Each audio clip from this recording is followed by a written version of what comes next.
अचानक उस लड़के ने एक्सहेल किया और अपने बड़े कूल पाम से लड़की की आंखें ढक दी। वो साय कर उठी और सरप्राइज से सिहर गई। किसने सोचा था कि मैं तुम्हारे साथ ये कर रहा हूँगा? जब उसने उसे छुआ तो लड़की को लगा जैसे उसे इलेक्ट्रोक्यूट कर दिया गया हो। उसने आवाज़ पहचान ली। इस समय वो लड़का उसके कन्फ्यूजन से संतुष्ट होकर उसका कान काटा और जोर से एक्सहेल किया, और फिर वो नीचे झुकने लगा, उसकी गर्दन को जेंटली किस करते हुए। वो बहुत अराउज्ड और एम्बेरस थी। उसने लड़के का हाथ अपने चेहरे से हटाया और अंत तक विश्वास नहीं कर पाई कि ये सब एक्चुअली हो रहा था। नाहू ने लड़के का हाथ पकड़ा और उसके कलाई पर एक फेमिलियर टैटू देखा। लड़की ने धीरे से एम्बेरसमेंट से जलते हुए अपना चेहरा उसकी ओर मोड़ा, जिसे वो पहले से ही जानती थी कि वो देखेगी। बांधाए का चेहरा ठीक उसके सामने था। वो उसे इंसेनली एक्साइटेड आंखों और उसके होठों पर एक स्लाइस मग खेलते हुए देख रहा था। अचानक नाहू जोर से सांस लेते हुए और डिससैटिस्फाइड महसूस करते हुए जाग गई। वो उठी और चारों ओर देखा, लेकिन कमरे में कोई नहीं था। उसने अपनी सांस पकड़ने की कोशिश की और सोचा कि ये सब क्या हेल था जो अभी हुआ था। क्या उसने अभी अभी बामताहा के बारे में फैंटेसाइज किया था? क्या वो सिर्फ इसलिए पागल थी क्योंकि उसने अदर डे क्या किया था? उसके फिंगर्स को अपने मुंह में पकड़ने की मेमोरी उसके दिमाग में आई। लड़की ने सोचा कि ये उसकी भी गलती है, क्योंकि वो ही था जिसने इतना प्रॉमिस्क्यूअसली बिहेव किया था। क्या आजकल के यंग पीपल एक दूसरे के साथ इतने फ्रैंकली बिहेव करते हैं? उसने अपने पैरों को ऊपर खींचा और अपना सिर घुटनों पर रख लिया। उसने इस बारे में सोचा कि वो आंटीज को लाइक करने के बारे में कितना ओपन था। वैसे भी अब उसके बिहेवियर के लिए उसे ब्लेम करने का समय नहीं है। शायद ये इसलिए है क्योंकि उसने बहुत समय से इट नहीं किया है। आखिर मिचेल से ब्रेकअप होने से पहले वो और मिचेल ने लंबे समय से इंटीमेट नहीं हुए थे। नाहू को पैथेटिक एक्सक्यूजेस बनाने की याद आई ताकि वो एट ना कर सके। उसने तो यहाँ तक विश किया था कि मिचेल उसे अकेला छोड़ दे और उसे परेशान ना करे। हालांकि आंसू और पसीने में जागने से बुरा क्या हो सकता है। उसने बामताहा के बारे में सोचा, एक स्ट्रेंज गाय, या तो प्रॉमिस्क्यूअस या इनोसेंट, जो रेकलेसली बिहेव करता है और एक लड़की को ग्रीफ करने का समय नहीं देता। वो फिर से अपने थॉट से एम्बैरेस हुई और इस बारे में सोचा कि ये लड़का उसे दिन हो या रात रेस्ट नहीं करने देगा। नाहू की कोवर्कर एक हार्ड शिफ्ट के बाद घर जाने वाली थी और जॉब वेल डन के रिवॉर्ड के रूप में एक बॉटल ऑफ बियर खरीदने की सोच रही थी। अचानक उसने खिड़की के बाहर उस लड़के को देखा जो हाल ही में रोज उसकी कोवर्कर के लिए आ रहा था। वो यंग मैन सड़क पर सिर नीचे किए और हाथ जेब में डाले खड़ा था। उसने सोचा कि क्या वो रोज ठंड में नाहुसू का इंतजार करने में टू लेजी है। उस महिला ने नाहुसू की ओर मुड़कर कहा कि उसका एक्वेंटेंस फिर से उसका इंतजार कर रहा है, और पूछा कि क्या वो अब से रोज आएगा। वो लड़की भी घर जाने वाली थी। उसने जवाब दिया कि शाम को पड़ोस में अकेले चलना सेफ नहीं है, क्योंकि उस इलाके के आसपास बहुत सारे एंटरटेनमेंट डिस्ट्रिक्ट्स और सस्पिशियस पीपल हैं। लड़की शांति से अपनी कोवर्कर के पास से गुजरी और ये भी कहा कि ये लड़का अंधेरे में अकेले चलने से डरता है। वो महिला स्ट्यूप में खड़ी रह गई, ये महसूस नहीं कर पाई कि क्या हो रहा है।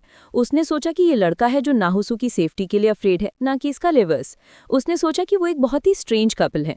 नाहू बाहर ब्याम्हा के पास गई और हेलो कहा। उस लड़के ने मुस्कुराया और कहा कि वो उसे देखने का लुक फॉरवर्ड कर रहा था। अचानक उसने एंटीसिपेशन में उसकी ओर अपना हाथ बढ़ाया। लड़की ने उसे देखा और पूछा कि क्या हुआ, और उसने अपना हाथ क्यों बढ़ाया। उसने स्लाइटली उसकी ओर देखा और बिना हाथ नीचे किए जवाब दिया, एक्चुअली मैंने लास्ट नाइट एक रियली स्कैरी ड्रीम देखा था। तो चलो हाथ पकड़कर ऐसे चलते हैं, उसने कहा और अपनी पाम खोली। नाहू कंफ्यूज थी। रीसेंट इवेंट्स के हाथ उसने ब्याम्हा से डिस्टेंस बनाए रखने का डिसीजन लिया था, और अब वो नहीं जानती थी कि उसे कैसे प्रोसीड करना चाहिए। अचानक उसे लास्ट नाइट के अपने ड्रीम की याद आई और उन फीलिंग्स की जो उसने एक्सपीरियंस किए थे। ये रॉन्ग था। वो अपनी ओन फीलिंग्स से अफ्रेड थी। ब्याम्हा वहीं खड़ा रहा और स्मग किया। उसे श्योर था कि लड़की उसे रिफ्यूज नहीं कर पाएगी। नाहू सिहर गई। उसने खुद को पुल टुगेदर किया और उस लड़के के पास से रिजोल्यूटली आगे बढ़ गई। वो ऑफर्ड पाम के साथ स्टंड और कंफ्यूज खड़ा रहा, और फिर उसने सुना, डोंट कम टू क्लोज, थोड़ा फर्दर अवे रहो। बाउंडाया सरप्राइज था। उसने सोचा कि वो क्लियरली आज स्ट्रेंज एक्ट कर रही है। उसने पूछा कि वो उसे अपने बगल में क्यों नहीं चलने दे रही है, क्योंकि उसने लास्ट नाइट एक रियली स्कैरी ड्रीम देखा था और अभी भी देर रात अकेले चलने से डरता है। लड़की शांति से चल रही थी, उससे आगे चलने की कोशिश कर रही थी और जवाब दिया कि इसीलिए वो अब उसके साथ है। ब्यूंटे ने उसे क्लोजर लुक दिया। उसे लगा जैसे लड़की कुछ हाइड करने की कोशिश कर रही है, बहुत ही सस्पिशियसली एक्ट कर रही है। उसने नोटिस किया कि लड़की के कान लाल हो रहे थे। क्या वो एम्बैरेस थी? ये फेल्ट गुड, हालांकि वो उसे एम्बैरेस नहीं करना चाहता था। वो उसके पीछे आया और कहा कि वो उसके पीछे चलेगा, लेकिन फिर भी उसका हाथ पकड़ने के लिए कहा। नाहू ने महसूस किया कि वो यंग मैन उसकी पिंकी फिंगर को लाइटली टच कर रहा है।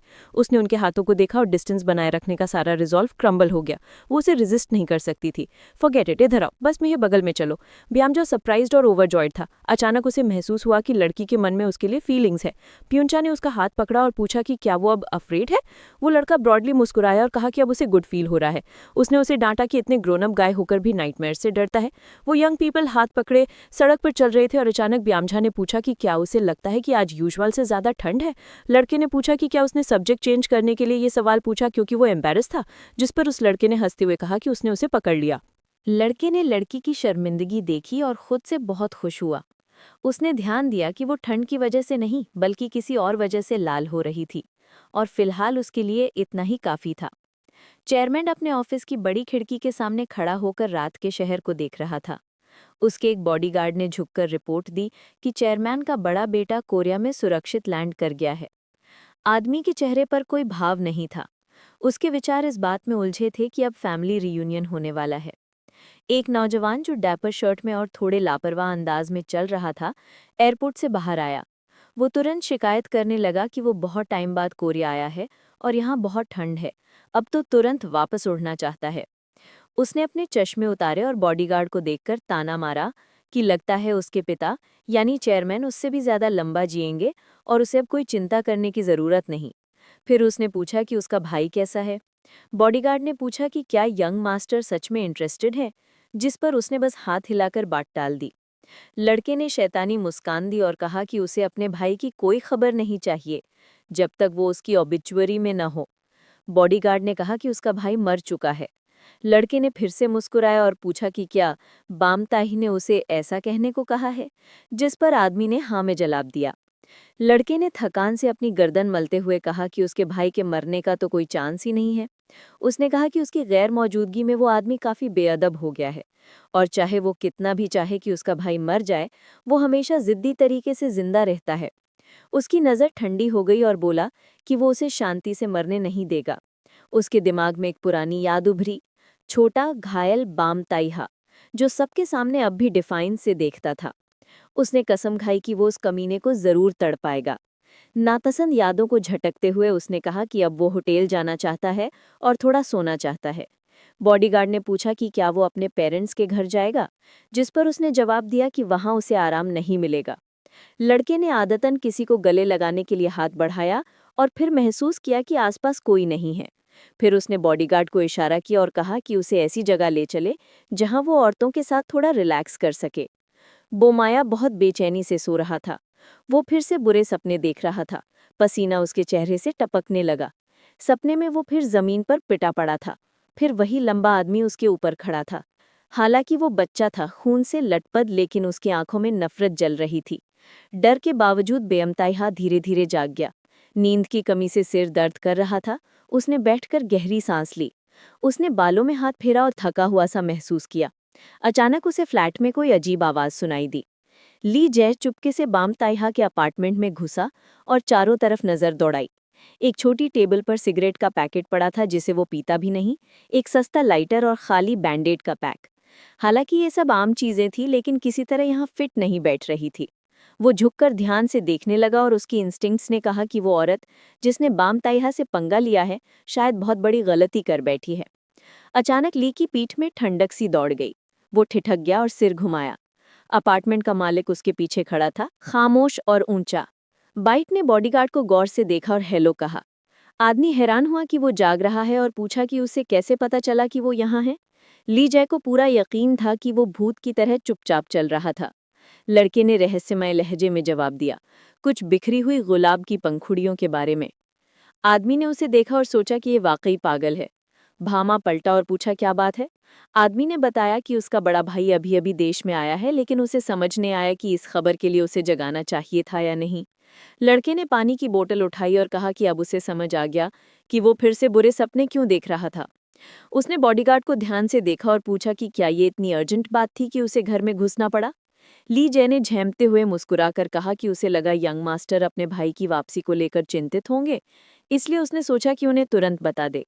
बाम ताइहा उसके पास आया और बोला कि रिलैक्स करो, तुमने सही किया। इसीलिए उसने घर का पासवर्ड भी उसी पर भरोसे से छोड़ा था। उसने आदमी के कंधे पर हाथ रखा और कहा कि आगे भी वो ऐसे ही उस पर भरोसा करेगा। ली जय ने राहत की सांस ली। नाहू आखिरकार थोड़ा लेट उठी, हमेशा से ज्यादा देर से। अब जब मिशेल उसके आसपास नहीं है तो उसे अब सुबह सुबह उठकर मेहनत से ब्रेकफास्ट तैयार करने की जरूरत नहीं। उसके रोजमर्रा के खर्चे भी अब कम हो गए हैं। हालांकि उस पर अभी भी कर्ज का पहाड़ है, लेकिन अब मिशेल के बड़े हाथ नहीं हैं जो बार बार उसका पॉकेट मनी ले जाए। उसके धोखे से लगी चोटें अब उतनी बार नहीं दुखतीं। अब उसके चेहरे पर ज्यादा मुस्कान रहती है और वो खुद को ये कहकर समझा लेती है कि वो अब ठीक है। पर कभी कभी उसका दिल अचानक जोर से धड़कने लगता है और आंखों में आंसू भर आते हैं। 13 सालों में बिताया हर पल, ली गई हर सांस उसे मिशेल की याद दिलाती है। हेसू की दुनिया में उसकी दुनिया का एक हिस्सा खाली हो गया है, वो हिस्सा जो उससे भी बड़ा था। लड़की सोच में पड़ गई कि क्या वो कभी उस खालीपन को भर पाएगी, क्या वो कभी कांग मिशेल को भूल पाएगी। कभी कभी नाहेसू को लगता था कि काश उसने उसे शारीरिक रूप से चोट पहुंचाई होती, क्योंकि उस तरह के घाव तो वक्त के साथ भर जाते हैं। और जब मिशेल आहिरी के साथ जिंदगी का मजा ले रहा था, लड़की सोचती थी कि क्या उसके दिए हुए जख्म जिंदगी भर यूं ही बहते रहेंगे। अचानक उसकी नज़र एक टेडी बेयर पर पड़ी जो एक टॉय शॉप की खिड़की में सजा था। हाल ही में नाहिसू ने अपने खर्चे कम कर दिए थे, शायद इसी वजह से एक लड़की जो कभी एक पैसा बेवजह खर्च नहीं करती थी, उसने अचानक एक इम्पल्सिव परचेस कर लिया। उसने वो टेडी बेयर खरीदा एक ऐसे लड़के के लिए जो बुरे सपने देखता है। उसे याद आया कि हाल ही में उसकी एक वर्क कोलीग सॉफ्ट टॉय पर दिल काढ़ रही थी और उसे एक ओमन के बारे में बताया था। उसने कहा था कि अगर तुम उस टॉय पर दिल का निशान काढ़ो जिससे बच्चा सोता है, तो उस टॉय में एक सोल आ जाती है और वो बच्चे को नींद में बुरे सपनों से बचाती है। बाम टायहा हमेशा की तरह काम से ना हुआ सू से मिलने आया। लड़की ने उसे देखा और सोचा कि क्या उसे टेडी बेयर देना बहुत बचकाना लगेगा। फिर भी उसने सोचा कि वो उसे खुश करना चाहती है। उसने कल्पना की कि कैसे वो उसे टेडी बेयर देगी और वो कितना प्यारा लगेगा जब उसे गले लगाकर सोएगा। उसने पूरे दिल से उम्मीद की कि इससे उसके बुरे सपने चले जाएंगे। बामटायहा ने लड़के को मीठी मुस्कान के साथ देखते हुए पूछा कि वो क्या सोच रही है। वो इतनी खुश दिख रही थी कि वो भी मुस्कुराया। लड़की और ज्यादा मुस्कुराई और बोली कि कुछ खास नहीं। अचानक लड़के ने पूछा कि क्या वो आज शाम को फ्री है। नासू ने सोचा कि उसने आज रात टेडी बेयर पर कढ़ाई शुरू करने की प्लानिंग की थी। हाल ही में उसके पास काफी खाली वक्त था और किसी वजह से वो बामटायहा को मना नहीं करना चाहती थी। नहीं, मैं बिजी नहीं हूँ, उसने कहा और लड़का खुशी से मुस्कुराया। तो थोड़ा वक्त मेरे साथ बिताओ, उसने कहा। अचानक बामटायहा ने हेलमेट उसके सिर पर रख दिया। लड़की ने उसे देखा, समझ नहीं पाई कि क्या हो रहा है। वो बस पूछना चाहती थी कि वो क्या कर रहा है। फिर उसने महसूस किया कि लड़के के हाथ उसके चारों ओर हैं और वो उसके कंधे पर लटक गई। सिर नीचे किए नाराज होकर लड़की ने पूछा कि वो क्या कर रहा है। बामटायहा ने आराम से कहा और मुस्कुराते हुए बोला कि मैं तुम्हें चुराना चाहता हूँ। वो इतनी नन्ही थी कि उसके कंधे पर एकदम फिट हो गई, जिससे लड़के के सीने में खुशी और शरारत दोनों भर गए। लड़की ने उसके कंधे से लटकते हुए बड़बड़ाया कि वो एक माउंटेन टाइगर जैसा दिखता है। बामटायहा संतुष्ट होकर मुस्कुराया। फ्लैट में गहरी खामोशी थी। अचानक हल्के, लगभग सुनाई न देने वाले कदमों की आहट ने दहलीज पार की। ली जाए भूत की तरह फ्लैट में दाखिल हुआ और इधर-उधर देखने लगा। अध्याय 26। मोटरबाइक की आवाज़ धीरे धीरे थम गई और बामटायहा ने उसे फुटप्लेट पर खड़ा कर दिया। उसने नाहू के सिर से धीरे से हेलमेट उतारा। लड़की ने राहत की सांस ली। यही वो जगह है जहां मैं तुम्हारे साथ आना चाहता था। बामटायहा उसे उस जगह ले आया था जहां वो तब आता था जब उसके दिमाग में बहुत सारी बातें घूमती थीं। लड़की ने हैरानी से सामने का नज़ारा देखा। लड़का बस उसे देख रहा था, सोचते हुए कि नाहू का घर चांद के और भी करीब लगता है, इस इलाके के लिए भी। रात में पूरे सियोल के शहर की रोशनी नीचे से दिखाई दे रही थी। वो इस बात से मंत्रमुग्ध था कि कैसे नाहू शहर की हजारों रोशनी में खो गई थी और वो छोटी छोटी लाइट्स उसकी आंखों में चमक रही थी। वो जानता था कि जब नाहू काम से थककर घर लौटती थी तो उसे कभी ये ख्याल भी नहीं आता था कि जरा रुककर इन लाइट्स को देखे। अब वो देख रहा था कि वो इस नज़ारे का कितना आनंद ले रही है। सोचना भी अजीब है, मैं इतने सालों से यहाँ रह रही हूँ और मुझे पता नहीं था कि ये शहर इतना खूबसूरत है, लड़की ने हल्की कड़वाहट और खुशी के मिले जुले सुर में कहा। बामहा ने अचानक पूछा कि क्या वो कुछ कहना चाहती है। वो समझ नहीं पाई कि उसका मतलब क्या है। फिर लड़के ने समझाया कि अगर उसके अंदर कोई भी इमोशन है जिसे वो निकालना चाहती है, तो वो अभी चिल्लाकर निकाल सकती है, क्योंकि यहाँ उनके अलावा कोई नहीं है। हवा ने उसके बालों को उड़ा दिया, जिससे वो और भी आकर्षक लग रहा था। लड़के ने बस कहा, चिल्लाओ, जो भी मन में है निकाल दो, जब तक मन हल्का न हो जाए। उसके शब्द उसकी आत्मा में गूंजे। नाहिसू ने रेलिंग पकड़ी और गहरी सांस ली।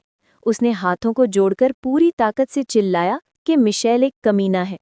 और हर बार जब हवा उसके शब्दों को उड़ा ले जाती, उसे अपने दिल में सुकून और खुशी महसूस होती। उसे लगा कि उसके सीने का जख्म धीरे धीरे भर रहा है। बाम ठाया उसे देखकर खुश था। लड़की की आंखों में आंसू आ गए, पर वो फिर भी चिल्लाती रही कि वो कमीना अब अपनी जिंदगी का मजा ले सकता है उसके बिना। वो चिल्लाई कि अब वो उससे प्यार नहीं करती, और अगर उसने कभी पछतावा किया तो वो उसे ना माफ करेगी ना वापस लेगी। बाम ठाया चुपचाप उसे देखता रहा। वो धैर्य से इंतजार करता रहा कि लड़की अपनी आत्मा में जमा सब कुछ निकाल दे। जब नाहू आखिरकार शांत हुई तो उसने उसे धीरे से अपनी बाहों में लिया और पूछा कि अब उसे सुकून मिला। लड़की ने शांत स्वर में सिर हिलाकर हाँ कहा। बामटाहा ने पूछा कि क्या उसने सब कुछ कह दिया जो वो कहना चाहती थी।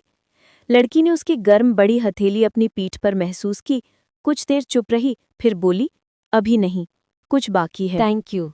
उसकी आवाज़ गूंज उठी और लड़का हैरान रह गया। उसने ये इतनी अचानक कहा था। ये उसकी जिंदगी में पहली बार था जब किसी ने उसे इतनी सच्चाई से ट्रीट किया था। नाहू ने गर्मजोशी भरी आंखों से उसकी तरफ देखा और फिर दोहराया, थैंक यू बियाम्हा। बियाम्हा ने ध्यान से लड़की की आंखों में देखा और समझ नहीं पाया कि हर बार बिना बताए जब भी वो अपसेट होने वाला होता है, ये लड़की समहाउ समझ जाती है।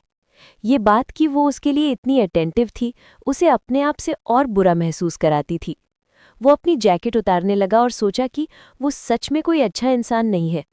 और जब भी वो लड़की इतनी सिंसियर और इनोसेंट होती थी, उसे उसके सामने गिल्ट महसूस होता था।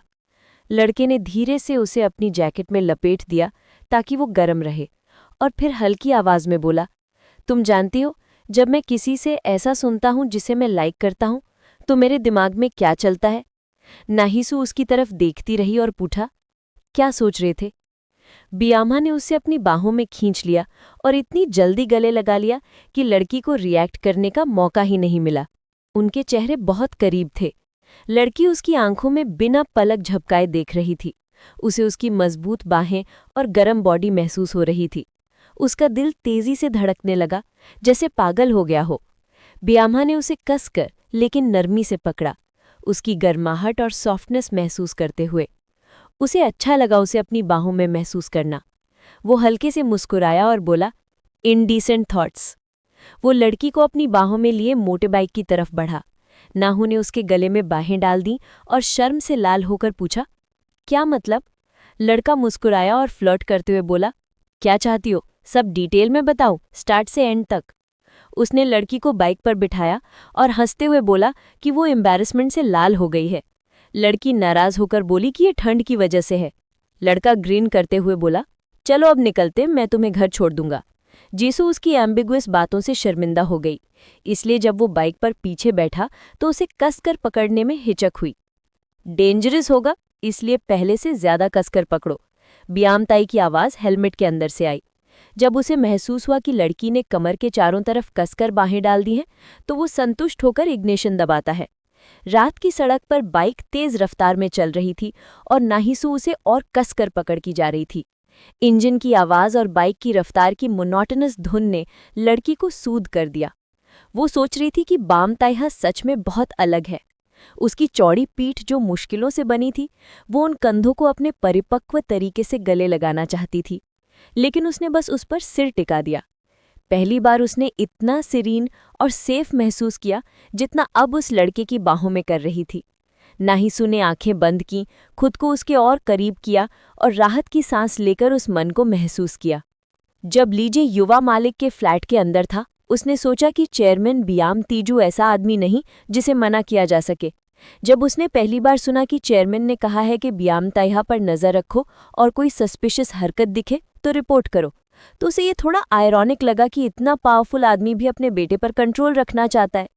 वो सोच रहा था कि ये काम आसान होगा, बस कुछ बेवकूफ़ी भरी बातें बतानी होंगी और अच्छा पैसा मिल जाएगा। आखिरकार वो एक स्पॉइल्ड ब्रैट से डील करना पसंद करेगा, ना कि किसी पागल से। लेकिन इस लड़के में कुछ अजीब है। उसके एक्शंस इतने अजीब होते हैं कि इंट्यूशन इग्नोर नहीं की जा सकती। लीजे को पूरा यकीन था कि अगर उसने चेयरमैन को बेटे के कामों की खबर दी तो शायद वो जिंदा नहीं बचेगा। अब वो समझ नहीं पा रहा था कि किसकी ऑर्डर्स माने, बाप की या बेटे की। उसने ध्यान रखा कि ब्याम्हा को पता ना चले कि वो उस पर निगरानी रख रहा है, इसलिए वो बहुत सावधानी से काम करता था। वो उतनी ही शांति से अपार्टमेंट से निकल गया जितनी शांति से आया था। जब नाहिसू घर पहुंची तो उसने ध्यान से टेडी बेयर के सीने पर दिल काढ़ना शुरू किया। हर सिलाई के साथ उसका दिल भरने लगा। उसे लगा जैसे ब्याम्हा की प्रेजेंस उसकी जिंदगी के जख्मों को सिल रही है, जैसे एक फटी हुई गुड़िया को धीरे धीरे मरम्मत किया जा रहा है। और भले ही वो खुद को टूटी हुई खिलौना समझती थी, ये जानकर कि वो उसके लिए इम्पॉर्टेंट और प्यारी है, उसका दिल और आत्मा दोनों गर्म हो गए। काम पूरा करके लड़की ने टेडी बेयर को उठाकर देखा। वो खुद पर गर्व महसूस कर रही थी। देखकर उसे हैरानी हुई कि बस एक सुई और थोड़े से धागे से इतनी खुशी लाई जा सकती है। जेसू को ये बहुत क्यूट लगा और डर हुआ कि कहीं एक गंदा ना हो जाए अगर वो इसे साथ लेके घूमे। उसने तय किया कि कल काम के बाद वो ब्याम्हा को घर बुलाएगी और उसे ये गिफ्ट देगी। लड़की ने टेडी बेयर को देखा, एक सांस ली और सोचा, उम्मीद है उसे ये पसंद आएगा। उधर मिशेल बिस्तर पर लेटा था, एरी उसके पास सो रही थी। वो सोच रहा था कि उसे घर छोड़े कई दिन हो गए। नाहू ने अब तक एक बार भी कॉल नहीं किया। सच कहूं तो उसे उम्मीद थी कि वो तुरंत उसे ढूंढने आएगी। वो उसे हमेशा वरिड रहती थी, चाहे गुस्सा ठंडा ना भी हुआ हो। नाहू ऐसी ही थी, हमेशा सोचती कि वो कहाँ है, खाया या नहीं, कैसा फील कर रहा है। ये सब जैसे उसकी आदत थी। मिशेल ने सोचा कि वो हमेशा एक ही कपड़े नहीं पहन सकता। एरी उसे ताने देती रही और बोलती रही कि बदलो, लेकिन उस घर में मत लौटो। उसे लगा कि एरी बहुत वेस्टफुल है, शायद उसकी यूथ की वजह से। उसकी एक्स वाइफ हमेशा कपड़े रफू करती और दोबारा पहनती थी। उसने तय किया कि कल वो घर जाएगा अपने सामान लेने और देखने की नाहू कैसी है। अगले दिन नाहू के बहुत इंतजार के बाद ब्याम्हा ने मैसेज किया कि वो माफ़ी चाहता है क्योंकि काम के बाद वो मिल नहीं पाएगा। नाहू उदास हो गई।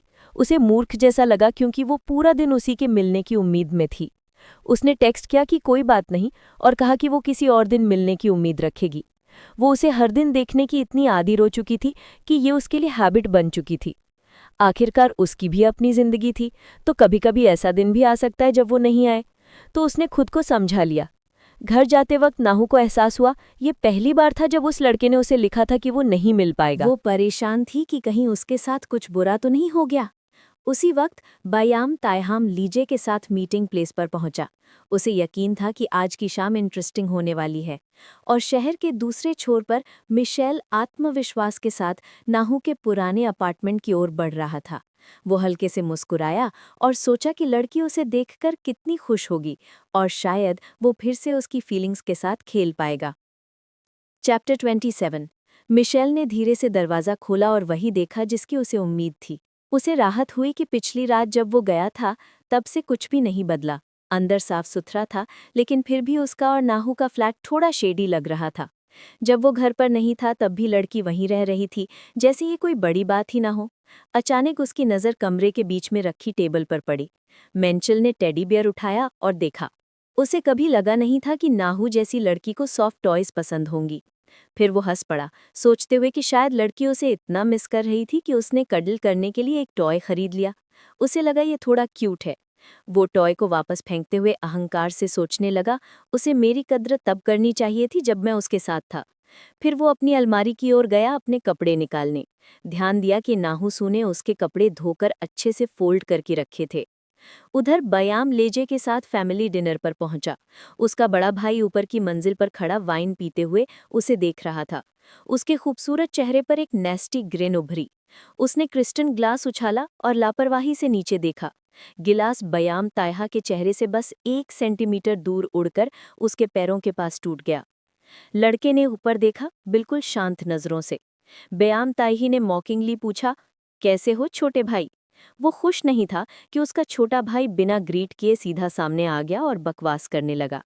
फिर उसने गौर किया कि पिछली मुलाकात से अब बयाम तायहाम और लंबा हो गया है और उसका बॉडीगार्ड भी उतना ही फिट चुना है। बड़ा भाई मजाक उड़ाते हुए बोला, छोटे भाई, तुम्हारी टांगें काट देनी चाहिए ताकि तुम बड़ों की आंखों में आंख डालकर देख सको। बयाम तायहा नीचे देखते हुए बोला, शायद अब बड़े भाई को ही ग्रो अप करना चाहिए। बयामी गुस्से में आ गया, जबकि छोटा भाई मासूमियत से पूछता रहा कि उसके बड़े भाई की हाइट फिर से क्यों नहीं बढ़ी। उसने याद दिलाया कि कैसे वो बचपन में टांगों के दर्द से रोया करता था। बयाम ने मुस्कुराते हुए कहा, अब भी हर रात रोते हो क्या? बड़ा भाई कुछ बोलता इससे पहले ही लीजे ने उसका हाथ पकड़कर रोक लिया। बयाम ही ने उसका चेहरा अपने करीब लाकर थूकते हुए कहा, ज्यादा खुश मत हो, मैं तुझे वैसे ही खत्म कर दूंगा जैसे माँ को किया था। लड़के ने शांत नजरों से उसे देखा और बोला, मैं इंतजार करूंगा। अचानक एक बॉडीगार्ड ने कहा कि चेयरमैन आ चुके हैं। लीजे ने अपने हाथ हटा लिए और बड़े मास्टर को छोड़ा। बयाम ने मुड़कर कहा, तेरा चेहरा याद रहेगा, रात को घर जाते वक्त पीछे देख लेना। बया ने मुस्कुराते हुए लीजे के कंधे पर हाथ रखा और कहा कि अब उसे सावधान रहना होगा, क्योंकि उसका बड़ा भाई बहुत विंडिक्टिव है। उसका लहजा मौकरी भरा था। थोड़ी देर बाद तीनों आदमी एक बड़े खूबसूरती से सजे डाइनिंग टेबल पर बैठे थे। बड़ा भाई चुपचाप प्लेट से खेल रहा था जब चेयरमैन की आवाज़ गूंजी। उन्होंने पूछा, ये मेलिसा नाम की लड़की कौन है? वो घबरा गया और बोला, बस एक पागल लड़की है, दुनिया के दूसरे कोने से। जब पूछा गया कि उसके पिता को उसमें दिलचस्पी क्यों है, तो चेयरमैन को उसका जवाब पसंद नहीं आया। वो बाहर से काम थे, लेकिन एक नज़र काफ़ी थी ये समझने के लिए कि उनसे मजाक नहीं किया जा सकता। बोम ही और घबरा गया और झूठ बोलते हुए कहा कि उसका उस लड़की या उसके बच्चे से कोई लेना देना नहीं है। वो बस एक क्रेजी लड़की है जो उसके पैसे चाहती है। उसने पिता को सुझाव दिया कि चाहे तो उसे बुलाकर खुद पूछ लें। चेयरमैन उसे ऐसे देख रहे थे जैसे किसी कमजोर इंसान को देख रहे हों, पर बोले कुछ नहीं। वो गिलास पकड़ते हुए बोला, सॉरी, और धीरे से माफी मांग ली। बयाम भाई शांति से खाना खाता रहा, अपने भाई को पिता से माफी मांगते सुनते हुए। वो वाइन पीने ही वाला था कि चेयरमैन ने पूछा, और तुम्हारे साथ सब ठीक है? उन्होंने जानना चाहा कि उनके बेटे को कोई प्रॉब्लम तो नहीं। लड़के ने नामूसू को याद किया, कुछ पल सोचा और फिर कॉन्फिडेंट होकर बोला, सब ठीक है, आपको फिक्र करने की जरूरत नहीं।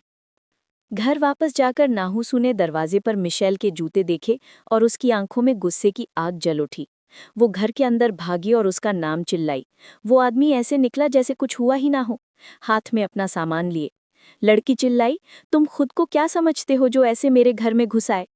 मिशेल में एक ठंडी सी मुस्कान दी और बोला, काफी बोल्ड बात कही तुमने, आखिर ये हमारा शेयर्ड घर है। उसका इतना काम और इंसोलेंट बर्ताव देखकर लड़की का गुस्सा और बढ़ गया। वो समझता क्या है खुद को? इतना रूड जवाब दे रहा है? नहीं, अब ये हमारा घर नहीं रहा, ये मेरा घर है। उसने उस पर गुस्से से हाथ उठाए और चीख कर बोला। उससे पूछा कैसे उसमें हिम्मत हुई वापस आने की, एक यंग लड़की के साथ गलत बिहेव करने के बाद। मेले ने उसके दोनों हाथ पकड़ लिए और जोर से दबा दिए। वो स्मग करते हुए बोला, कौन सी यंग लड़की? अरी तो 25 साल की है और उसे अच्छी तरह पता था वो क्या कर रही है। नहसू ने उसकी मजबूत पकड़ से छुटने की कोशिश की और उसे अक्यूज करते हुए बोला कि वो इररिस्पॉन्सिबल है। वो चीखी कि उसे उस लड़की से दूर रहना चाहिए था, सिचुएशन समझकर एक अडल्ट की तरह एक्ट करना चाहिए था। मेले हंस पड़ा और उसका चेहरा उसके पास लाकर स्नाइडली बोला, बस मान लो तुम जेलस हो। लड़की की आंखों में पैनिक और कंफ्यूजन था। वो मॉकिंगली फुसफारा, क्या तुम्हें बुरा लगा कि मैंने तुम्हें चीट किया, एक लड़की के साथ जो तुमसे 8 साल छोटी है? नेसू शॉक में रह गई उसके वर्ड सुनकर। फिर उसने हाथ नीचे किया और क्लोज आकर बोला, क्या तुम गुस्से में हो क्योंकि तुम्हें मेरी याद आ रही थी? लड़की के बॉडी में जैसे सुइयों से चुभन हुई। डिस्गस्ट से भर गई वो। उसने अपने एक्स हस्बैंड की तरफ देखा और यकीन हो गई कि वो एक क्रेजी बास्टर्ड है। उसने अपने हाथ में आई हर चीज उस पर फेंकनी शुरू कर दी, अनबिलीवेबल फोर्स के साथ, और चीखकर बोला कि कभी उसे छूना भी मत और मेरे घर से निकल जा। मिचेल उसकी रिएक्शन से खुश होकर मुस्कुराते हुए अपार्टमेंट से निकल गया और बोला, फिर मिलेंगे। उससे वो पसंद आया कि वो कितनी हिस्टेरिकल हो गई थी और उस पर हाथ उठा रही थी जैसे कोई रियल बुली हो। वो निकलते हुए गाता और डांस करता गया। उस आदमी को पूरा यकीन था कि क्योंकि नैसू ने उसके सामान वापस नहीं दिया, इसका मतलब वो बस प्रिटेंड कर रही है कि वो उसे देखकर खुश नहीं है। उससे लगता था वो उसे मिस करती है। उसने आराम से सांस ली। नैसू का गुस्सा देखकर उसे लगा वो फाइनली जिंदा सी लग रही है। नैसू बीच में खड़ी थी, गहरी सांस ले रही थी। उसका गुस्सा धीरे धीरे कम हो रहा था। उसका बॉडी कांपने लगा। वो कमजोर पड़ गई और घुटनों पर गिर गई। उससे खुद भी हैरानी हुई, पर सबसे पहला ख्याल उसके दिमाग में आया फ़ोन उठाकर किसी स्पेसिफिक पर्सन को कॉल करने का। आखिर उसने फ़ोन मिलाया और दूसरी तरफ से एक फेमिलियर वॉइस सुनी। पोंटेहा ने तुरंत जवाब दिया। लड़की की आवाज़ सुनकर लड़के को तुरंत समझ गया कि कुछ बहुत बुरा हुआ है। उसकी आंखों में गुस्सा और रिवेंज का वादा चमक उठा। चैप्टर 28। बियामोतेहाय ध्यान से लड़की की बात सुन रहा था फ़ोन के दूसरे एंड पर, और हर एक वर्ड के साथ उसका एक्सप्रेशन और डार्क होता जा रहा था। वो ऑलरेडी आधे रास्ते में था उसके पास। बात खत्म करने के बाद लड़के ने गहरी सांस ली। उसे पहले से अंदाजा था कि उसके स्टूपिड एक्स हस्बैंड से कुछ ऐसा ही होगा। उसने तो ये तक सोचा था कि उसे मार दे। लाई जे ने यंग मास्टर का ध्यान अपनी चेयरफुल एंट्री से खींच लिया। उसने पूछा, क्या मैं आज तुम्हारे साथ रहूं और किसी का हिसाब चुकता करने में मदद करूं? ब्यामुतिहाई ने उसे सोचकर देखा, फिर स्मर्क किया और कामली बोला, अभी जरूरत नहीं। उसने सोचा अभी टाइम नहीं आया। वो चाहता था कि वो आदमी थोड़ा और अपने विक्ट्री का मजा ले, फिर वो इंश्योर करेगा कि उसका एंड बिल्कुल मिजरेबल हो। ये सोचकर लड़का कार के विंडो से बाहर ठंडी नजर से देखता रहा। ब्यामुतिहाई ने डिनर में ज्यादा अल्कोहल ले ली और खुद को क्लीन करने बाथरूम में गया। बॉडीगार्ड ने पूछा, सर आप ठीक है? यंग मैन ने गुस्से से कहा, कुछ भी ठीक नहीं। डिनर इतना बकवास है, मुझे समझ नहीं आ रहा खाना चाहिए या वोमिट करना है। वो खुद को मिरर में देखता रहा और अपने भाई और बाप की याद आते ही उसका गुस्सा और बढ़ गया। उससे डिस्गस्ट हुआ कि कैसे ब्यामुतिया उनके फादर की हर चीज कॉपी करता है।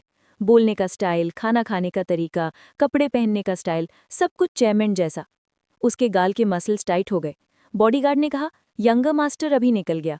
ब्यामुतिया ने विकेट स्माइल के साथ बोला, मेरा छोटा भाई पूरी शाम ऐसे बिहेव कर रहा था जैसे वही चेयरमैन का वर्थ ही बेटा हो और जैसे पूरा फैमिली उसके कंट्रोल में हो। यंग मैन ने अपने आप को मिरर में देखा। उसकी आंखों में क्रेज्ड लुक था और उसने वादा किया कि वो अपने भाई को ऐसे ही छोड़ने वाला नहीं है। नासु बस स्टॉप पर खड़ी थी और गुजरती गाड़ियों को देख रही थी। अपने थॉट्स में डूबी हुई थी, इसलिए उसने तुरंत वो टॉल फिगर नोटिस नहीं किया जो उसके पास आकर खड़ा हो गया था। सॉरी, मैंने जितनी जल्दी हो सकता था उतनी जल्दी यहाँ पहुँचने की कोशिश की। तुम्हें ज्यादा वेट करना पड़ा? लड़की ने एक फेमिलियर वॉइस सुनी और मुड़कर देखा। सामने ब्यामन तायहा खड़ा था। वो इतना अच्छा ड्रेसअप था, हैंडसम लग रहा था कि लड़की थोड़ी कंफ्यूज्ड हो गई। उसके दिमाग में कुछ कहने को नहीं आ रहा था। उसे याद आया कि उसने टेक्स्ट किया था कि आज रात उसके कुछ इम्पोर्टेंट काम हैं, शायद जॉब इंटरव्यू या कुछ और। लड़का बस हल्का सा स्माइल करता रहा, थोड़ा सर टिल्ट करके उसकी तरफ देखते हुए।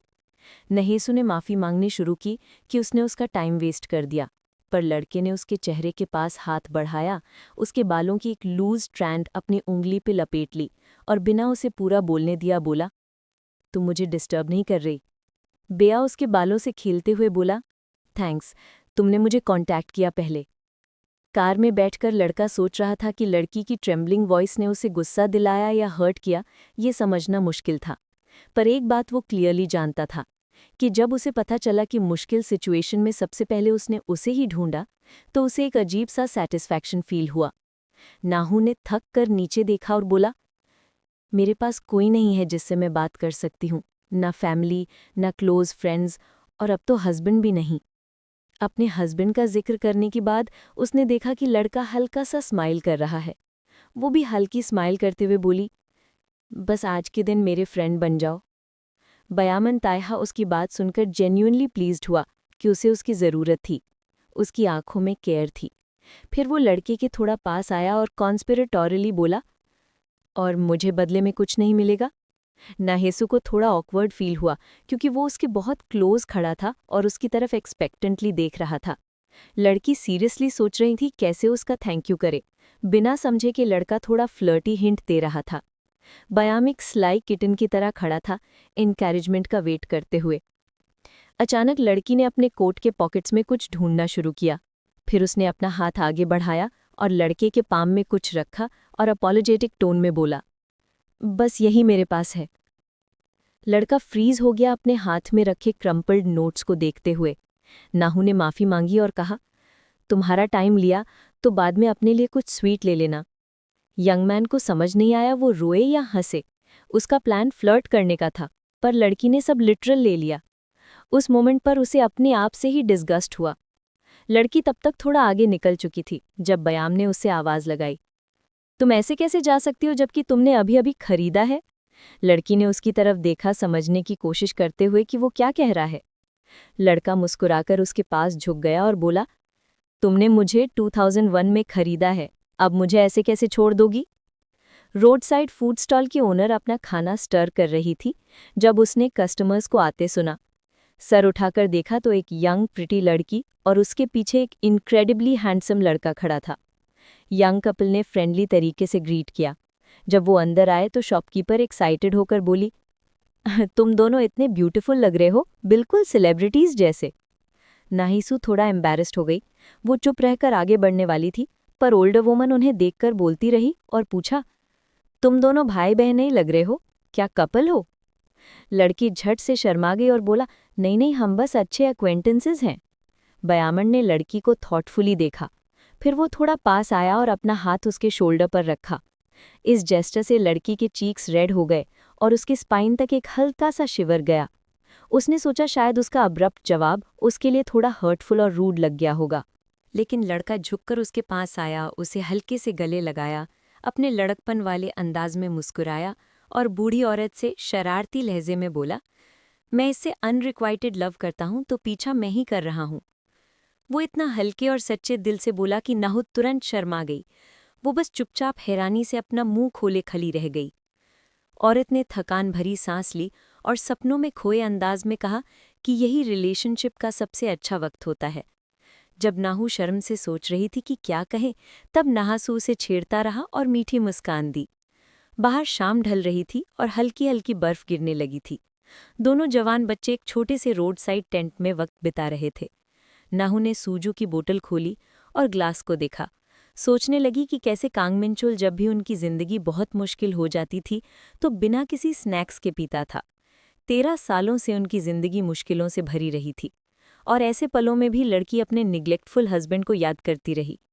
वो बोतल उठाकर खुद को एक ग्लास डालने ही वाली थी, लेकिन बाउम ताइहा ने हाथ बढ़ाकर उसे रोक लिया। उसने कहा कि वो खुद उसके लिए अल्कोहल डालेगा। पिछली बार सिगरेट थी, आज अल्कोहल है, उसने बोला और गहरी सांस ली। उसकी नज़र लड़की पर टिकी रही। उसे याद आया कि पिछली बार वो लगभग रोने वाली लग रही थी, लेकिन आज वो बस गुस्से में दिख रही थी। नाहू ने आत्मविश्वास से ग्लास लिया और बोली कि उसने ही कहा था कि दुनिया में बहुत सारी अच्छी चीज़ें हैं, तो उसने तय किया कि वो उन्हें ट्राई करेगी। लड़के ने गर्दन खुजाई और कहा कि जिन अच्छी चीज़ों की उसने बात की थी उनका इससे कोई लेना देना नहीं है। जब लड़की बड़बड़ाई और पूछा कि फिर वो कैसी चीज़ें थीं, तो लड़का और झुक गया, उसे फ्लर्टेशियस नज़रों से देखा और चुप हो गया। वो सोचने लगा कि क्या वो वाकई इतनी नाइव है कि उसे इसके इशारों की समझ नहीं। अगर तुम पूछती रहीं तो शायद मैं बताने लगूं, उसने शरारती मुस्कान के साथ कहा। एक पल के लिए उनकी निगाहें एक दूसरे पर ठहर गईं। लड़की ने भी हल्का सा मुंह खोला जैसे कुछ पूछने वाली हो। लड़का फ्लर्टेशियसली उसे देखता रहा। ब्याम्हा ने धीरे से अपना पैर हिलाया ताकि वो लड़की की थाई से छू जाए।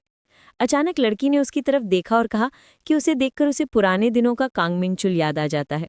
लड़का कुछ पल चुप रहा, फिर मुस्कुराया और पूछा कि क्या वो उसे इंसल्ट कर रही है। लड़की हंस पड़ी। उसने थकान भरी सांस छोड़ी और नॉस्टैल्जिक लहजे में कहा कि अब वो इंसल्ट जैसा लगता है, लेकिन एक वक्त था जब सब कुछ अलग था। एक वक्त था जब उनके दिनों में आंखों की चमक भरी होती थी और वो वक्त बहुत खूबसूरत था। चैप्टर 29। नाहू घर जा रही थी जब एक लड़का उसके पास आया और बोला, हेलो। वो हैरान होकर उसकी तरफ देखने लगी जब उसने अपना परिचय दिया और कहा कि वो उसके पास ही रहता है। लड़के ने कहा कि वो उसे जानता है और यहाँ तक कि उसके घर का पता भी जानता है। लड़की को समझ नहीं आया कि उसने बात शुरू क्यों की। उसने उसे एक बन दिया और मुस्कुराकर कहा कि उसने ये खास उसके लिए खरीदा है। लड़की बन को घूरने लगी। उसकी हिचकिचाहट देखकर लड़के ने कहा कि बन की क्वालिटी की चिंता मत करो और आराम से खाओ।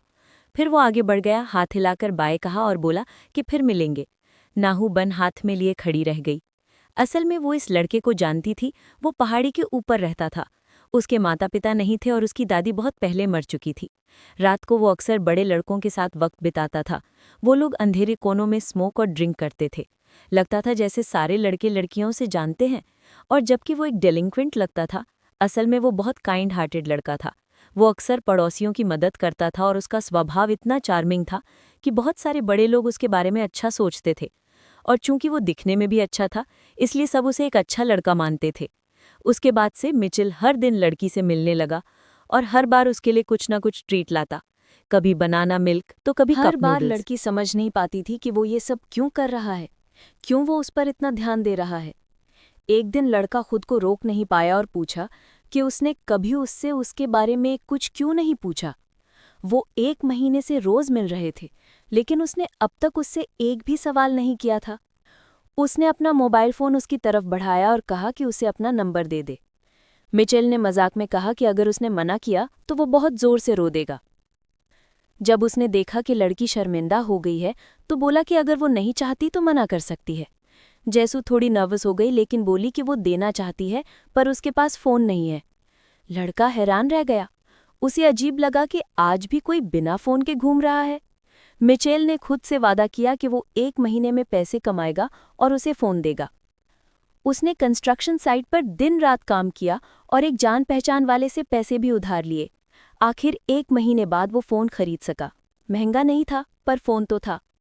वो खुद पर बहुत प्राउड महसूस कर रहा था और लड़की से कहा कि वो उसे इससे भी अच्छा फ़ोन देना चाहता था, लेकिन अभी यही सही है। नाहू बहुत ग्रेटफुल हुई, लेकिन पूछा कि उसने ऐसा क्यों किया। तो मिचेल ने कहा कि वो हमेशा उसके कांटेक्ट में रहना चाहता है। फिर उसने उसे फ़ोन चलाना सिखाया और बोला कि उसका नंबर सेव कर ले। लड़की ने बस उसका नाम लिख दिया, जिस पर लड़का जोकिंगली नाराज़ हो गया। उसने कहा कि ये तो बहुत ऑफिशियल लग रहा है। उसने फ़ोन लिया और अपने नाम के आगे एक हार्ट इमोटिकॉन डाल दिया और बोला कि घर जाकर इस कॉन्टैक्ट को एडिट मत करना। उसी रात नाहू सिकुड़कर लेटी हुई थी और कान ढककर नशे में चिल्लाने और गालियों की आवाज़ें दबाने की कोशिश कर रही थी। अचानक फ़ोन की स्क्रीन जल उठी। एक टेक्स्ट मैसेज आया था। मिचेल ने उसे एक स्माइली फेस किटी भेजी थी। वो बहुत क्यूट लग रही थी, लेकिन उस माहौल में वो जेस्चर इतना बेवकूफ़ाना लगा कि लड़की रो पड़ी। अब तक उसकी ज़िंदगी में किसी अच्छी चीज़ की जगह नहीं थी, इसलिए ऐसी छोटी-छोटी चीज़ें उसके अंदर मिक्स्ड फीलिंग्स पैदा करती थी। धीरे-धीरे मिचेल के स्कूल फ्रेंड्स ने नोटिस किया कि वो एब्सेंट माइंडेड रहने लगा है और अक्सर क्लास में लेट आता है। लड़के ने शेखी भरे अंदाज में कहा कि जिस लड़की को वो पसंद करता है, उसकी क्लास 30 मिनट देर से शुरू होती है, तो चाहे उसे डांट पड़े, वो फिर भी उसे छोड़ने ज़रूर जाएगा। दोस्तों ने हैरानी से पूछा कि फिर सांगनी का क्या होगा? लड़के ने उलझन में पूछा कि वो किसकी बात कर रहे हैं। दोस्तों ने बताया कि सांगमी नाम की एक लड़की है जो सबको पता है कि मिचेल को बहुत पसंद करती है। उन्होंने उसे चेतावनी दी कि वो लड़की बहुत डेंजरस है, वो दूसरी लड़कियों को अक्सर तंग करती रहती है। लेकिन कांग मिचेल ने कहा कि उसे कोई फर्क नहीं पड़ता, ये उसकी प्रॉब्लम नहीं है। कुछ ही समय में एग्जाम का वक्त आ गया। नाहू बहुत एंग्शियस थी और अपनी एबिलिटी को लेकर अनश्योर थी। वहीं मिचेल बहुत रिलैक्स था, वो बस गुड लक पर भरोसा कर रहा था। बाद में घर के बरामदे में बैठे हुए उसने लड़की से पूछा कि उसके एग्जाम कैसे गए। शर्माते हुए लड़की बोली कि बेहतर होगा वो ये सवाल न पूछे। हंसते हुए लड़के ने उसकी रिजल्ट शीट झपट ली और बोला कि वो देखना चाहता है। जैसू बिल्ली के बच्चे की तरह उस पर झपटी ताकि अपनी शीट वापस ले सके। लड़के ने जब देखा कि पूरी शीट रेड पेन से क्रॉस की हुई थी तो मजाक में बोला कि उसमें तो एक भी करेक्ट आंसर नहीं है। लड़की ने पलटकर कहा कि उसने खुद भी फेल किया होगा। लड़के ने अपनी शीट उसे दिखाई जिसमें सिर्फ 2-3 मिस्टेक्स थीं और मुस्कुराकर बोला कि उसने ये उम्मीद तो नहीं की होगी कि वो पढ़ाई में इतना अच्छा निकलेगा। नाहिसू ने हैरानी से उसकी तरफ देखा। वो वाकई बहुत होशियार और टैलेंटेड था और उसे उसके लिए अफसोस हुआ। उसे लगा कितना दुख की बात है कि इतना हुनरमंद लड़का बिना पेरेंट्स के बड़ा हो रहा है। इसके अलावा उसके दादा दादी भी जल्दी गुजर गए थे और वो बिल्कुल अकेला रह गया था। उसे अफसोस हुआ कि उसके रिश्तेदारों में कोई नहीं है जो देख सके कि वो कितना अच्छा इंसान बन रहा है। वो सोचती रही कि ये बहुत बड़ी कमी है। उसे लगा कि ऐसा टैलेंट बेकार जा रहा है। उसके आसपास के लोग कहते थे कि वो बहुत वेल मैनर्ड और अच्छा लड़का है। कहते थे कि उसमें कोई कमी नहीं और सब उसे अच्छी विशेस देते थे। सब यही सोचते थे। लेकिन सालों बाद लड़की को एहसास हुआ कि ये सब सिर्फ सिंपैथी थी। सबको कांग मिचेल पर तरस आता था। मिचेल अपने दोस्तों के साथ जा रहा था जब उसने नाहू को उसे देखते हुए देखा। वो खुश होकर हंसा और उसे अपनी वाइफ बुलाया। उसके दोस्तों ने हूटिंग की और उसके कंधे थपथपाए और उसने सबको कहा कि उसे भाभी बुलाओ। वो हंसते हुए उससे बातें करने लगा। नाहू शॉक्ड रह गई और शर्म से लाल हो गई। वो तो उस लड़के के साथ रिलेशनशिप में भी नहीं थी। शर्माते हुए उसने अपने बालों की लट कान के पीछे की और आगे बढ़ गई। लड़की शांत होकर सड़क पर चल रही थी, तभी किसी ने उसे आवाज दी। वो कुछ लड़कियां थीं। उनमें से एक आगे आई और पूछा कि क्या वो नाहिसू है। उसी वक्त मिचेल का एक दोस्त पास से जा रहा था। उसने देखा कि लड़कियां नाहू को घेरकर कहीं ले जा रही हैं। वो भागा और मिचेल को बताया कि क्या उसकी गर्लफ्रेंड सैंगन हाई स्कूल की लड़कियों से फ्रेंड है। मिचेल हैरान हुआ और बोला, ऐसा नहीं हो सकता। फिर उसके दोस्त ने बताया कि उसने अपनी आंखों से देखा कि वो उसे कहीं ले जा रही थीं। मिचेल तुरंत टेंस हो गया और पूछा कि कहाँ देखा था। चैप्टर 30। लड़कियां नाहिसू को वॉशरूम में घसीट कर ले गईं, उसे घेर कर गालियां देने लगीं और पूछा कि उसका कांग मिचेल से क्या रिश्ता है। डरी हुई लड़की ने कहा कि उनके बीच कुछ भी नहीं है। सांगमी उसके पास झुककर बोली कि वो उसका चेहरा खराब कर देगी ताकि वो अब किसी लड़के से फ्लर्ट न कर सके। नाहू डर के मारे उसे देखती रही, उसे यकीन नहीं हो रहा था कि क्या हो रहा है। एक लड़की को बाहर पहरा देने को कहा गया ताकि कोई अंदर ना आ जाए। उसे पूरा भरोसा था कि कोई नहीं आएगा, लेकिन तभी कांग मिचल दरवाजे पर आ गया। उसने दरवाजा इतनी जोर से खोला कि पहरा दे रही लड़की गिर पड़ी और अपने सिर पर हाथ रख लिए। मिचल ने सांगमी का हाथ पकड़ा और उसे जोर से धक्का देकर साइड में कर दिया। उसने नाहू को कोने में फर्श पर बैठे देखा। उसका चेहरा खरोचों से भरा था और कपड़े फटे हुए थे। वो अपने शरीर को दोनों हाथों से ढकने की कोशिश कर रही थी। उसकी आंखों में आंसू थे। मिचल ने अपनी शर्ट उतारी और उसके कंधों पर डाल दी। उसे उठाकर कहा कि वो उसे घर छोड़ देगा। सांगनी गुस्से में स्टेशनरी नाइफ निकालकर बोली कि वो उसे खत्म कर देगी। मिचल ने उसका हाथ पकड़कर चाकू अपने गले पर रख लिया और उसकी आंखों में गुस्सा था और बोला, ट्राई करके देख। वो लड़की हिल भी नहीं पाई। रात देर तक मिचल नाहिसू को घर पहुंचा रहा था। वो उसकी शर्ट में लिपटी हुई थी और सोच रही थी कि अब आगे क्या होगा। उसे डर था कि वो लड़कियां अब मिचल के खिलाफ कुछ साजिश न करें। मिचल ने लड़की को अपनी बाहों में लिया और मुस्कुराकर बोला, तुम्हें सच में मेरी इतनी चिंता है? बाद में मिचल को उन लड़कियों के भेजे हुए बड़े लड़कों के ग्रुप का सामना करना पड़ा। हालांकि उसे काफी चोट लगी, पर उसने उन्हें भी अच्छे से पीटा। लड़ाई के बाद जब नाहू ने उसे देखा, वो एक साथ गुस्से और दुख से भर गई। आखिर उसने वादा किया था कि वो खुद को चोट नहीं पहुंचाएगा। वो उसके सामने खड़ा था, अपनी गर्दन पर लगी खरोचे मलते हुए, और बोला, डोंट वरी, मैंने उन्हें भी सबक सिखा दिया, जबकि वो सारे एक साथ मुझ पर टूट पड़े थे। फिर वो अचानक रुक गया जब उसने नाहू को रोते हुए देखा। उसके हाथ मुट्ठी में बंधे हुए थे। वो उसे शांत करने को कहने लगा, वादा किया कि अगली बार और जोर से लड़ेगा और एक भी वार नहीं छोड़ेगा। उसने यहाँ तक कह दिया कि वो चाहे तो उसे मार भी सकती है।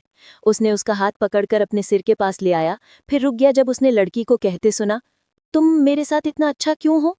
नाहू सिर झुकाए रोती रही और बार बार वही सवाल पूछती रही, तुम इतना अच्छा क्यों करते हो मेरे साथ? उसने देखा कि लड़के के कान और गाल लाल हो गए थे। वो हिचकिचाते हुए बोला, तुम्हें अब तक समझ नहीं आया क्यों?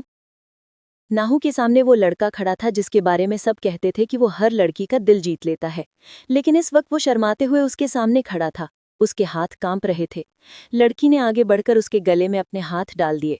दोनों अभी इम्मेच्योर थे, लेकिन उनकी जवानी में वो कच्ची भावनाएं और दर्द भरे पल थे। लड़की ने उसे किस किया और उस रात उस जलती हुई जवानी में वो दोनों राख बन गए। और जब वो आग बुझी तो मिचल धुएं की तरह गायब हो गया और नाहू सिर्फ राख बनकर रह गई। यादें उसे घेरने लगीं और उसने एक और ग्लास सोजू पी लिया। बिया महा चुपचाप उसे ध्यान से देख रहा था। जेसू ने पूछा, तुम ऐसे क्या देख रहे हो, जैसे पहली बार किसी को पीते देखा हो? लड़के ने माना कि वो जेलस हो रहा है। वो उसके पास बैठी थी, लेकिन उसका मन किसी और आदमी में था। वो उसे दर्द दे रहा था। जब वो चुपचाप ग्लास पकड़े बैठी थी, लड़का सोच रहा था कि क्या वो कभी जीत पाएगा। वो क्या करे जिससे वो उसकी यादों से बाहर आ जाए, जिन्हें न मिटाया जा सकता था न हराया जा सकता था। नाहू बुदबुदाई, तुम तो बस फ्लर्ट हो। वो बोली, जब तुम अपने उस प्रिटी फेस से ऐसी बातें करते हो तो लड़कियां फौरन तुम पर फिदा हो जाती होंगी। बिया महा ने उसे गौर से देखा और हल्की सी मुस्कान दी। तुम तो नहीं हुई। वो बोली, क्योंकि मैं सब जानती हूँ। लड़के ने कहा, लगता है तुम कुछ नहीं जानती। नाहू ने कहा, बड़ों की बात में मत बोलो। लड़का हंस पड़ा और बोला, मैं भी अडल्ट हूँ। लड़की ने उसे देखा और कहा, सच सच बताओ, तुम्हारी एज क्या है? तब बायताई हाउल के करीब झुका, उसका हाथ पकड़कर उसे अपनी तरफ खींच लिया। उसकी सांसें उसके कान से टकराईं और उसने धीरे से फुसफुसाया, मैं 23 का हूँ। वो अपनी हंसी रोकने के लिए होंठ काटने लगा, जबकि लड़की शर्म से लाल होकर मुंह फेरकर खांसने लगी। वो सोच रही थी कि वो शायद क्रेजी हो रही है। उसे ऑफकोर्स एहसास हुआ कि वो उससे यंगर था, और भले ही वो बहुत चार्मिंग और अपनी एज से ज़्यादा मैच्योर लगता था, फिर भी वो उससे 10 साल यंगर था। लड़की अपनी खांसी रोक नहीं पा रही थी, तो उसने सोजू बॉटल उठाई और गले से सीधे एक घूंट ले लिया। लड़का उसे सरप्राइज में देख रहा था। उसने अपने हाथ से सिर को टिकाया और हल्के से मुस्कुराया, कहते हुए कि शायद आंटी पहले से ही थोड़ा टिप्सी थी। लड़की को हिक्का पाया, उसने सिर झुका लिया और बुदबुदाई कि वो ड्रंक नहीं थी। ये देखकर कि वो गिर सकती है, बाम थाई ने हाथ बढ़ाया और उसका सिर अपने शोल्डर पर रख दिया। नाहू ने महसूस किया कि वो कितना वार्म और स्टेडी था। जब उसने आंखें खोलीं तो उसने माना कि चाहे वो जितना भी उसके बारे में सोचे, वो अब भी बहुत यंग था। ये सुनकर लड़का मुस्कुराया। थोड़ी नशे में लड़की कुछ फनी थिंग्स बोल रही थी। वो झुककर उसके पास आया और बोला, क्या तुम विन करके खुश नहीं हो? नाहुस ने उसकी तरफ देखा, उनकी आंखें मिली और उसका चेहरा लाल पड़ गया। वो लड़का हल्के से स्माइल करता रहा और बोला कि उसका एक्स किसी और लड़की के साथ है जो उससे भी यंगर है, तो उसे तो खुश होना चाहिए। लड़की उसकी आंखों में देखती रही, जबकि बाएं माँ तायहा ने कहा कि शायद वो अपने एक्स हस्बैंड से बहुत नाराज होगी और उससे रिवेंज लेना चाहती होगी। तो फिर अगर चाहो तो मेरा यूज कर लो, लड़के ने हाफ स्माइल के साथ कहा। एक पल के लिए लड़की के मन में कुछ क्रेजी थॉट्स आए, फिर वो शॉक में चुप रह गई। वो अचानक उठी और बोली कि उसे अब जाना है, वो ऐसा नहीं कर सकती थी। वो लड़का उसके लिए बहुत अच्छा था। बायमा थाई शांति से उसके पीछे चलता रहा जब वो रास्ते पर हल्के हल्के डगमगाते हुए जा रही थी। जब उसने देखा कि वो गलत दिशा में जा रही है, तो उसने उसके शोल्डर्स पकड़कर बताया कि उसका घर दूसरी तरफ था। उसके चेहरे पर हल्की सी मुस्कान थी, लेकिन अचानक नाहू उसके करीब आई और अपना सिर उसकी चेस्ट पर रख दिया, कहते हुए कि वो घर नहीं जाना चाहती। लड़का एक पल के लिए रुक गया। उसने अपनी आर्म उसके चारों ओर लपेट ली ताकि वो गिर ना जाए। वो बहुत सॉफ्ट और वार्म लग रही थी। गहरी सांस लेते हुए उसने कहा, ये कहना थोड़ा डेंजरस है। नाहू उसने अपनी पीठ उससे सटा ली, उसके फर्म चेस्ट को महसूस करते हुए। उसके हैंड्स ने उसे हल्के से थामा और उस स्पर्श से उसके शरीर में गूज़बम्प्स दौड़ गए। लड़की ने गहरी सांस ली और लड़के ने पूछा, क्या तुम चाहती हो कि मैं यहीं रहूं? तुम बहुत चार्मिंग लग रहे हो, लड़की ने मुस्कुराकर कहा। बायमा थाई उसे थामे रहा। वो हंसते हुए बोला कि शायद अल्कोहल की वजह से वो दिल की बातें कह रही थी। लड़की ने तुरंत कहा, नहीं, ये तो मैं हमेशा से सोचती थी, बस कह नहीं पाई थी।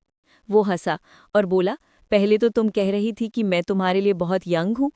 नाहू उसकी बाहों में घूमी और बोली, मेरे सामने इतने अडल्ट मत बनो। वो हंसते हुए बोली, अगर तुमने मुझे टीज किया या एडवांटेज लेने की बात की तो मैं तुम्हें पनिश करूंगी। वो उसके टोज पर खड़ी हो गई ताकि वो उसे करीब से देख सके। बायमा इस पूरे मोमेंट से खुश था। उसे उसकी प्लेफुल एनर्जी पसंद आ रही थी। वो मुस्कुराया और बोला, चलो ट्राई करके दिखाओ। नाहू ने उसके कोट स्लीव्स पकड़े और हल्के से स्ट्रेच किया। उसका दिल तेजी से धड़कने लगा। उसने धीरे से कहा, कम हियर, थोड़ा झुको। उसने उसके कोट को पकड़ा और उसे अपने करीब खींचा। लड़का अब भी मुस्कुरा रहा था। उसे ये सिचुएशन मज़ेदार लग रही थी, लेकिन अचानक उसके अंदर कुछ बदल गया। वो उसकी तरफ झुका और पल भर में उसकी दुनिया बदल गई। बायमा बियाम ठिठक गया जब उसे अपने लिप्स पर उसके सॉफ्ट लिप्स महसूस हुए। उसे उम्मीद नहीं थी कि वो ऐसा करेगी।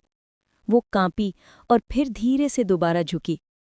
उसका दिल ऐसे धड़क रहा था जैसे किसी रोशनी की ओर उड़ता परिंदा। वो उसे थामी रही, सांस संभालने की कोशिश करते हुए सिर नीचे झुका लिया। लड़का उसे देखता रहा, समझ नहीं पा रहा था क्या करे। नाहू ने कहा, मैंने कहा था ना कि मैं करूंगी और मैंने कर दिया। वो जैसे खुद को कुछ साबित कर रही थी। उसने उसकी छाती पर उंगली रखकर कहा, अब और बहस मत करो। उनकी आंखें मिली और कुछ उसके दिल में क्लिक हुआ। उसने अपने हाथ उसके सिर के पीछे रखे और उसे धीरे से अपनी ओर खींचा। वो कुछ कहने लगी, मेरे पास ज्यादा एक्सपीरियंस है, लेकिन उसने उसे रोक दिया। बस उसकी आंखों में देखकर मुस्कुराया। उसने उसके बालों को छुआ और उसकी सांसों की लय में खो गया। वो पल ठहर गया था। नाहू उसने महसूस किया कि वो उस एहसास में बह रही है। उसका दिल तेजी से धड़क रहा था। दोनों ने एक पल के लिए एक दूसरे से थोड़ा हटकर ब्रीथ की, लेकिन जैसे ही ठंडी हवा ने उनके होठों को छुआ, वो फिर उसके करीब आई। फिर अचानक उसने सांसें तेज की और कहा, हमें रुकना चाहिए। बायमा थाई ने गंभीर नज़र से उसकी ओर देखा। लड़की ने सिर झुकाया और धीमी सांसों में कहा, मुझे सांस नहीं ले पा रही। उसने अपना चेहरा उसकी चेस्ट पर टिका दिया और हल्की आवाज में बोली, शायद तुम ही वजह हो कि मैं सोच नहीं पा रही। फिर उसकी आंखों के सामने सब थोड़ा धुंधला हो गया। बायमा ने तुरंत उसे संभाला, अपनी बाहों में उठा लिया। वो धीरे धीरे उसे थामे हुए होटल लॉबी से गुजरा, जैसे वो लाइट एज अ फेदर हो। फ्रंट डेस्क पर पहुंचकर उसने शांति से एक रूम मांगा। वो लड़की आधी होश में थी, उसकी सांसें अब भी भारी थी। पोर्टर और स्टाफ उसे देखकर हैरान थे। पहले उन्होंने सोचा कि वो चेयरमैन है, पर फिर पहचाना कि वो उसका बेटा है जो हूबहू वैसा ही दिखता है। किसी ने कहा कि शायद ये वही बेटा है जो हमेशा नई लड़कियों के साथ आता है, पर दूसरे ने कहा, नहीं, ये वाला अलग है, ये तो बस किसी की फिक्र कर रहा है। बायमा ने लड़की को आराम से बेड पर लेटा दिया। वो उसके पास बैठ गया और धीरे से उसके शूज उतार दिए। वो चाहता था कि उसे अब कंफर्ट से रेस्ट करने दिया जाए। लड़का उस किस और उन बातों के बारे में सोच रहा था जो उसने उससे कही थी। उस स्थिति का फायदा उठाना आसान होता, लेकिन वो ऐसा नहीं चाहता था। उसने खुद को समझाया कि उसे पेशेंट रहना है और चुपचाप उसका वेट करना है। जूते संभालने के बाद उसने लड़की को उठाया ताकि वो कोट उतार सके। नाहू लगभग बेहोश थी, बस हल्के से कुछ बड़बड़ा रही थी। ब्यामा ने बहुत सावधानी से एक्ट किया ताकि वो डर न जाए। सारा वक्त वो यही सोच रहा था कि लड़की को पूरी तरह कंफर्टेबल फील करवाना है। नाहिसू ने अपना सिर उसकी डायरेक्शन में मोड़ा और अपना गाल उसके कंधे पर रख दिया। लड़का ठिठक गया, उसके फेस को ध्यान से देखते हुए। वो हल्का सा मुस्कुराया, उसे अपनी नींद में उसकी बाहों में सिकुड़ते हुए देखते हुए, जैसे वो उस पर ट्रस्ट करने लगी हो। उसने उसे धीरे से बेड पर लिटाया और धीरे से कहा, स्वीट ड्रीम्स। उसे पता था कि कल उसे हैंगओवर रहेगा, इसलिए उसने उसे और डिस्टर्ब नहीं किया। ब्यामा ने उसे ब्लैंकेट से ढका और उसके सिर पर हाथ फेरा। वो हाथ हटाने ही वाला था कि लड़की ने उसकी कलाई पकड़ ली और छोड़ने नहीं दिया। लड़का बेड के किनारे झुककर बैठा, खुद को फिर से कंट्रोल में रखा। उसका दिल तेजी से धड़क रहा था और अंदर से वो बुरी तरह इस लड़की की ओर खिंच रहा था। पर उसने खुद को रोका, उसे वेट करना था। वो उठकर बाहर जाने लगा, तभी उसने लड़की की हल्की सिसकियां सुनी। लड़का वापस आया, उसके सिर पर हाथ फेरा और कहा, सब ठीक हो जाएगा। वो बेड के किनारे बैठ गया और तब तक उसे काम करता रहा जब तक उसकी सांसें स्टेडी नहीं हो गई। चैप्टर 32। नाहिसू ने संतोष भरी आवाज में करा ली। उसे लगा उसका शरीर किसी सॉफ्ट और वार्म चीज में डूब रहा है। आमतौर पर वो ठंडी हवा और शरीर दर्द के साथ उठती थी, लेकिन आज उसे बहुत आराम महसूस हो रहा था। वो अचानक पलटी और आंखें खोली, ध्यान लगाने की कोशिश करते हुए। वो बेड पर बैठी और चारों ओर देखने लगी कि वो कहाँ है। उसे ये जगह बिल्कुल नहीं पता थी, न ही याद कि वो यहाँ कैसे आई। फिर धीरे धीरे पिछली रात की बातें उसके दिमाग में लौटने लगी। उसे आखिरी बात याद आई, बाम तेहा के साथ एक पैशनेट किस। ये सोचते ही वो बिल्ली की तरह उछल पड़ी, उसका चेहरा शर्म से लाल हो गया। उसने अपने जलते गाल पर हाथ रखा और खुद को समझाया कि शायद ये सपना था, जैसे पहले भी कई बार उसे इस लड़के के बारे में ऐसे सपने आए थे। नाहिसू ने कमरे में नज़र दौड़ाई, सब कुछ बहुत व्यवस्थित था। जूते ठीक से रखे थे, कोट टंगा हुआ था, पर्स साइड टेबल पर रखा था। लेकिन उसे साफ याद था किसी के जेंटल स्पर्श का, जिसने उसे नशे की हालत में संभाला था। वो घबराहट में खुद को टटोलने लगी ताकि पक्का कर सके कि उसके साथ कुछ नहीं हुआ। उसे राहत मिली कि उसके साथ कुछ नहीं हुआ। नाहिसू ने शर्म से सिर पकड़ा और सोचा कि अच्छा हुआ कुछ नहीं हुआ। लेकिन अब ये सोचने का क्या फ़ायदा, उसे पहले ही लिमिट क्रॉस नहीं करनी चाहिए थी। लेकिन उसके जेस्चर्स, जैसे वो इजाज़त मांग रहा हो, उसके दिल की धड़कनें बढ़ा रहे थे। उसका वो काम और कॉन्फिडेंट एक्सप्रेशन देखकर वो खुद को रोक नहीं पा रही थी। उसे लगा वो उसका होंठ काट ले ताकि उसे थोड़ा दर्द महसूस हो। फिर उसने खुद को समझाया कि ओवर ड्रामेटिक होने की ज़रूरत नहीं है, वो दोनों साथ नहीं सोए तो इतना बड़ा मसला नहीं है। जैसू ने जूते पहनने शुरू किए और उसे अचानक जेलसी महसूस हुई। सोचा शायद ये उसका पहला मौका नहीं था। इतने हैंडसम चेहरे के साथ ये मानना बेवकूफ़ी होगी कि उसकी कोई पास्ट नहीं होगी। वो शर्मा गई और मान लिया कि वो वाकई काफ़ी स्किलफुल था। कोट पहनते हुए उसने खुद को डांटा कि वो एक इररिस्पॉन्सिबल अडल्ट की तरह बिहेव कर रही है। उसे माफ़ी मांगनी चाहिए। जब उसने जेब में हाथ डाला तो उसे एक नोट मिला।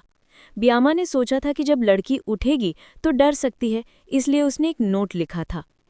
उसमें लिखा था कि वो बहुत ड्रंक थी, इसलिए वो उसे उसके घर नहीं ले जा सका, तो उसने उसे होटल लाकर सुला दिया और उम्मीद करता है कि वो उसे गलत नहीं समझेगी। उसने लिखा कि पैसे की चिंता न करे, उसके पास एक फ्री वाउचर था जो वो अपनी गर्लफ्रेंड के साथ यूज़ करने वाला था। असल में वो होटल उसी की फैमिली की प्रॉपर्टी थी और वहाँ के सारे स्टाफ ने उसे उसकी कार तक छोड़ा। लीजे ने मुस्कुराकर पूछा कि क्या यंग मास्टर को वाकई इतनी सिक्योरिटी की ज़रूरत है। वो बोला, क्या तुम्हें लगता है कोई विंडो से उड़कर स्काई स्क्रीपर में घुस आएगा मुझे चाकू मारने? तेहा हंसा और बोला, कुछ एंटरटेनिंग सुना दो। लीजे ने पूछा, क्या आप आज उस लड़की से मिलने वाले हैं? तेहा मुस्कुराया और बोला, नहीं, मैं पहले कांटेक्ट नहीं करूंगा। वो हल्का सा मुस्कुराया और कहा, अब तो उसका मुझ पर कर्ज बढ़ गया है तो पहले उसे ही कांटेक्ट करना चाहिए, तब शायद मेरा मूड हो उसे माफ़ करने का। लीजे ने उसे हैरानी से देखा। वो समझ नहीं पा रहा था कि तेहा इन दिनों क्या सोच रहा है। तो दोस्तों, ये रहा आज के वीडियो का एंड। अगर आपको ये वीडियो पसंद आया हो तो कमेंट सेक्शन में नेक्स्ट पार्ट लिखना मत भूलना। और हाँ, चैनल को सब्सक्राइब करो, बेल आइकन दबाओ और वीडियो को लाइक भी कर दो। Thank you for watching. मिलते हैं नेक्स्ट टाइम।